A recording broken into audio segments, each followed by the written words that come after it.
Good morning, good people. Mark Holmes here with my buddy Cowboy Joe Boo, as well as Joe Bear in the house. And as always, I want to say thank you all for watching, commenting, subscribing, and being part of the Joe Boo Sports Report. Without you guys, as well as you ladies, you know that this literally does not work. So let's get open for business here, and let's wake up the football gods this morning. Dallas Cowboys have made some moves here. We've made some moves. They actually hired another coach. But before I get to that, I must say thank everybody so far, because we've started a GoFundMe for Stand Up to Cancer Faith Fight Finish, Dak Prescott's charity. And this coming weekend, the 2nd of April, we're going to be actually giving him a check at the CSA autograph signing show for his charity. And with that, we are actually going to have I'm making a plaque, one of my Inventables projects here that is his logo, a Dak Prescott carving and stuff on there. We're going to get it autographed, and all of the people who have donated to it, they are going to be entered in a drawing for an opportunity to win that. The other thing we're also going to do is I'm actually making 2 of those plaques, and what I'm doing with it is, because there's so many people that have actually donated, what I'm doing is on the back of it, I am actually going to engrave everybody's name who donated to it, and we're going to give that to Dak as well. So it's a good cause. We're talking about cancer. I don't know about you, but I think everybody in some way, shape, or form has been touched by cancer. I lost my brother about 1.5 years ago. My other brother, thank God, he ended up getting his colonoscopy because he ended up having major polyps and things and having to go through chemo, but he is still with us. And so it's something that we can all get behind, and I hope something we can all agree with, because I'd hate to see anybody suffer with cancer, even my worst enemies.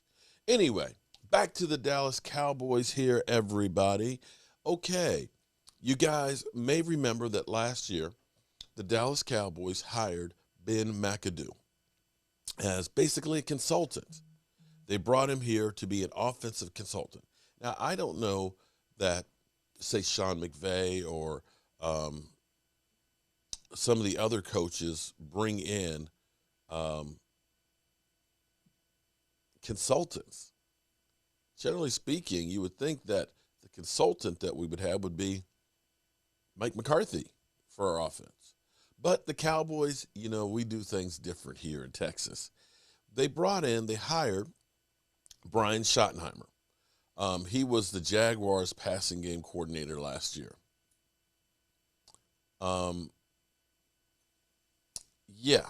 So here's the thought. Now, Brian Schottenheimer is the son of Marty Schottenheimer.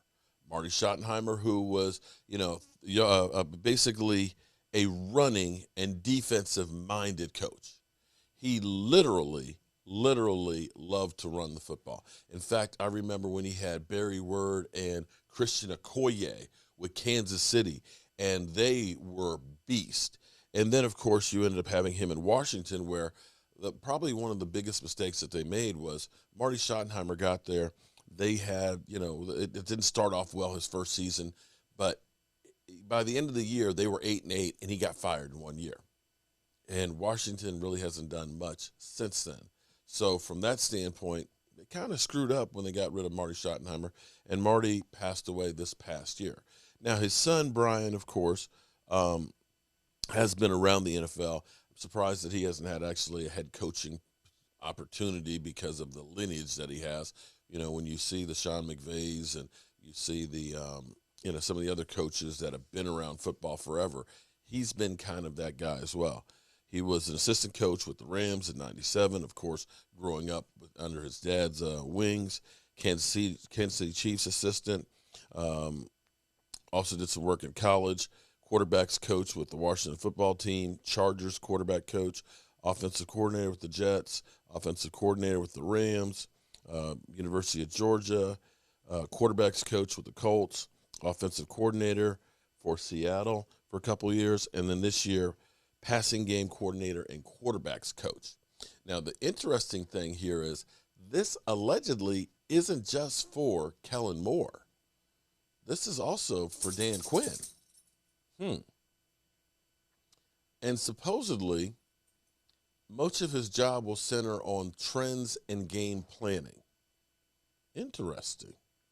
Again, you would think that Mike McCarthy would be the one that they would be using as a consultant.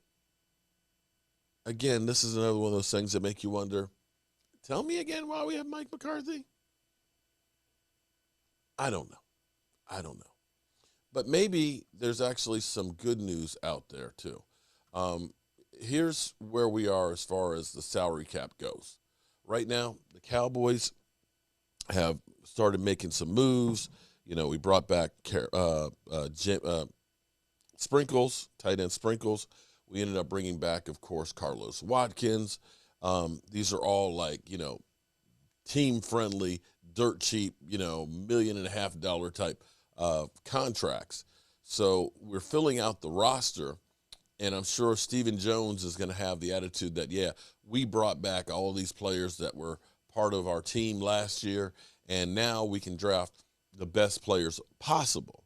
Now, here's the thing. We got Dak at $19 million. We got Zeke Elliott, $18 million. Tyron Smith at $17 million. Lyle Collins is still cap number 14, but that's going to change come June 1st. So technically, we actually have $27 million to work with. D-Law, 14. Zach Martin, 12. Dalton Schultz, 10.9. Anthony Brown, then, at 6.5. And then you got Jordan Lewis at $4 million and Michael Gallup at $4 million.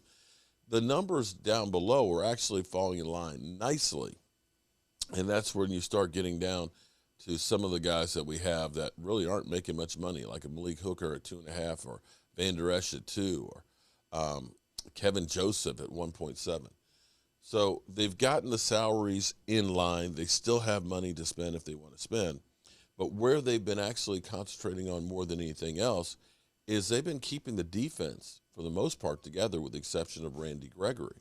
I mean, of course, they brought back Van Der Esch. They brought back Carlos Watkins. We've got Terrell Basham that's still on the roster there. Yes, Roscoe? Okay, hold on a second. Who let the dogs out? Me. Who let the dogs out? Go on, Roscoe. I get no respect. No respect here. They've kept the defense together with the exception of Randy Gregory, to the most part. The offense has been more deconstructed than anything else, losing Cedric Wilson, Amari Cooper, as well as Connor Williams and Lyle Collins. So as you've seen us bringing back players, you've seen us bring back lots of our defensive players. And where we've had holes, you've seen us, of course, bring in like Dante Fowler to kind of be the guy to replace Randy Gregory. And, of course, there's rumors of JPP, which would be a typical Dallas Cowboys signing. He's injured, coming off surgery on a down year, and the Cowboys have figured that they can get him in cheap, and he has name recognition. But on the offensive side, we did bring in James Washington, wide receiver, and he may end up being a great find for the Cowboys. To me, I know the Dak haters will disagree with me, but players play better with Dak at the quarterback. And going from Big Ben, who was in the twilight of his career, to Dak Prescott in this offense, you may see James Washington really step up. And so as we go through the draft, the area that has had nothing addressed is the offensive line. Nothing. We haven't signed any free agents. We've actually lost a couple offensive linemen, and I can't believe that the game plan for us is Connor McGovern to take over at guard. He had a lot of issues getting to the second level, getting to the linebackers. And if you as a guard cannot get to the linebackers, then you're not of any good. So, Kenyon Green, one of the top prospects. Kenyon Green, who is 6'4", 325 pounds, who plays right tackle. He plays some guard. He can maybe play some left tackle, but needs some work. He could be a guy who is a swing tackle / maybe a great guard. And yesterday at the pro day, Kenyon Green, we had our offensive line coach, Joe Phoeben. I'm not still crazy about Joe Phoeben being an offensive line coach, but he was there checking him out. He is a big guy, 325 pounds. He can move. You'll see on that play he was actually playing right tackle. Here he's playing right tackle. You can see him, boom, mauling the defensive end. Other times you'll see him at guard being able to pull. This would not be a bad pickup. And I dare say with where we truly have a need on the offensive line. We truly do. I think you need a guard, a center, and I think you need a great swing tackle. This is the kind of draft that is not going to be a sexy draft. This is a very substantive draft where there's a lot of offensive linemen, a lot of defensive linemen, tight ends and things. The sexy picks, the quarterbacks, Victor Westphal, Jacqueline Gnomes, Andrew Abai, and Zachary Pelt. Shout out to all you great people who helped out with our charity here.